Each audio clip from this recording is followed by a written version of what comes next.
Aujourd'hui, je vais vous parler de rétroaction avec le numérique parce que la technologie, elle peut venir en support à l'enseignant et bien sûr aux élèves. Par le passé, lorsque je corrigeais mes productions écrites, eh bien, j'avais des tonnes et des tonnes de copies à corriger. Je pouvais travailler le soir, les week-ends sur ma correction.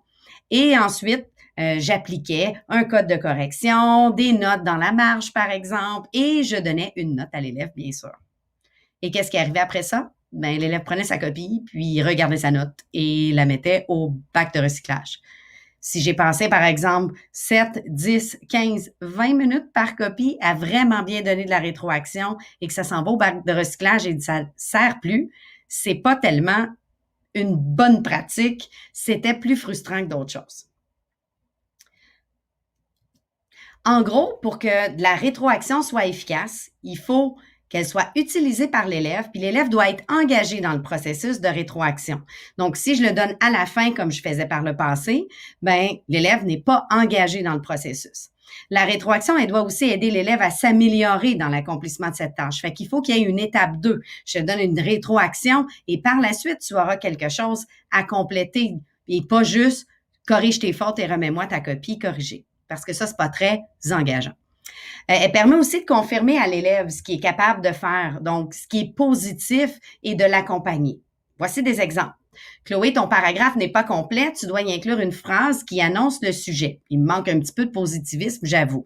Par contre, si je donne comme rétroaction, Bianca, tu as eu 8 sur 10 au test d'orthographe, ça ne lui donne pas beaucoup d'informations.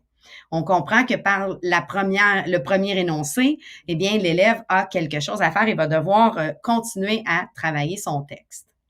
Il faut faire attention. Une rétroaction ne devrait jamais inclure un jugement à propos de l'élève et je suis coupable d'avoir écrit des tu peux faire mieux et bel effort sur des copies d'élèves.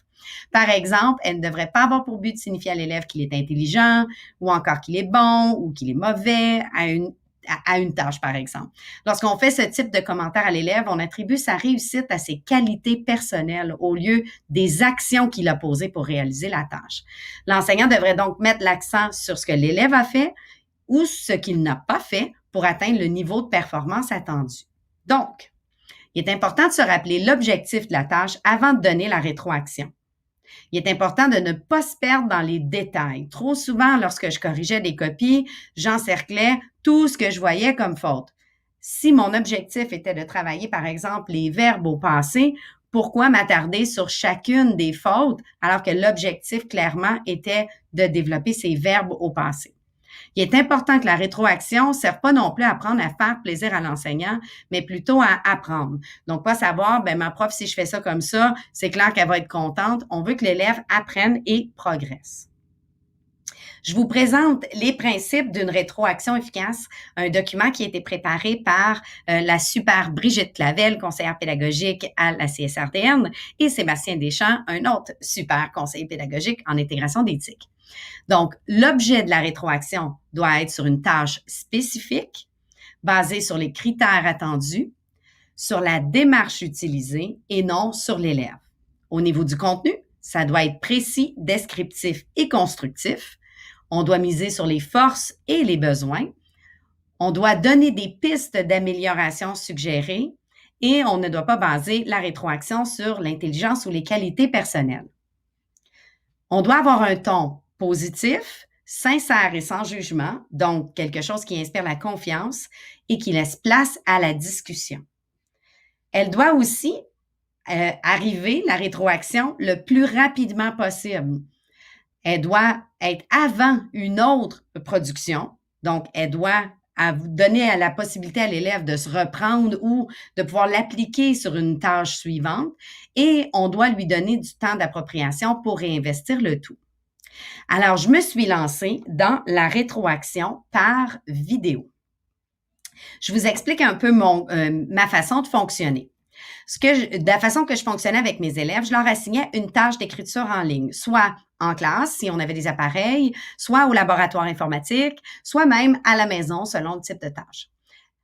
Je donnais ensuite aux élèves une première date de remise. Donc, par exemple, je donnais une tâche le lundi et je pouvais dire, vous avez jusqu'à vendredi pour me remettre votre tâche. Le vendredi, je me mettais au travail et je donnais des commentaires vidéo sur le brouillon. Donc, je me filmais avec à l'écran la copie de l'élève et je parlais à l'élève comme si je faisais une petite entrevue les deux ensemble et que je lui donnais une rétroaction verbale. Je donnais ensuite à l'élève un temps pour s'ajuster avant la remise finale. Par exemple, il y avait une autre semaine pour ajuster son texte. Notez que je n'avais pas donné de note. J'ai donné une rétroaction vidéo. Je n'ai pas donné de note à l'élève. L'élève ne sait pas encore si son texte est un 80% ou un 70% ou autre. Et ensuite, lorsque l'élève avait eu la chance de retravailler son texte, je complétais la correction finale et donnais une note. J'utilisais bien sûr le numérique pour ça. Vous avez une multitude d'outils. Il y a plein d'outils gratuits ou à très peu de coûts qui peuvent vous permettre de faire de la rétroaction. L'outil que j'utilise présentement pour enregistrer est Screencastify. Si je fais des rétroactions de moins de 5 minutes, c'est tout à fait gratuit. Et entre vous et moi, passer 5 minutes, c'est difficile de garder l'attention des élèves de toute façon. Je pouvais ensuite laisser les élèves écouter la rétroaction en laboratoire informatique, avec un programme apporter votre propre appareil, sur des Chromebooks ou même l'écouter à la maison selon la tâche. Je pouvais à l'écran projeter une multitude d'outils. Donc, le texte qui était écrit pouvait être écrit dans Microsoft Word, dans PowerPoint, dans Google Présentation. Ça pouvait être un blog qui m'avait écrit. Tout ce qui peut se projeter sur l'écran, ben vous pouvez commenter comme je le fais présentement. Je présente présentement une présentation que je vous commente à l'écran. Moi, j'utilisais Screencastify, mais il existe un paquet d'autres outils qui vous permettent de filmer votre écran. Je faisais bien sûr de la rétroaction ciblée. C'est impossible de complètement donner toute l'information à l'élève. Je vous ai parlé tantôt de ne pas encercler chacune des fautes. Donc, je ciblais certains éléments que je voulais travailler. Je pouvais aussi différencier puis cibler les éléments selon les forces et les faiblesses des élèves. Par exemple, en anglais langue seconde, certains élèves avaient des phrases complètement incompréhensibles. On va commencer par s'assurer d'avoir des phrases qu'on comprend. D'autres élèves plus forts avaient besoin de varier le vocabulaire. Donc, je pouvais cibler une rétroaction et qu'est-ce que l'élève avait à travailler. Dans mon cas, c'était soit sur le contenu ou soit sur, en anglais, on dit formulation of the message, donc la grammaire, l'écriture, etc. Je me choisissais un ou deux, ce que j'aimais appeler avec mes élèves, challenge que je leur donnais. J'appelais ça leur défi que je leur donnais à retravailler. Ce que j'aime avec l'interface de correction qui est disponible dans Google Classroom et avec Google Documents, c'est qu'il me donne la possibilité d'ajouter des petits commentaires, de mettre des codes de couleur si je veux, et même d'utiliser une archive de commentaires. Et dans les commentaires, je peux même insérer un lien vers une vidéo, une ressource qui peut aider l'élève dans son processus de révision. Les avantages, bien, j'avais des récupérations beaucoup plus efficaces. Si on fait des rendez-vous avec l'élève après ça, ces questions sont très précises. Au lieu de s'être fait remettre un texte barbouillé de rouge un peu partout, l'élève pouvait vraiment me dire « ça, j'ai compris, ça, j'ai moins bien compris ».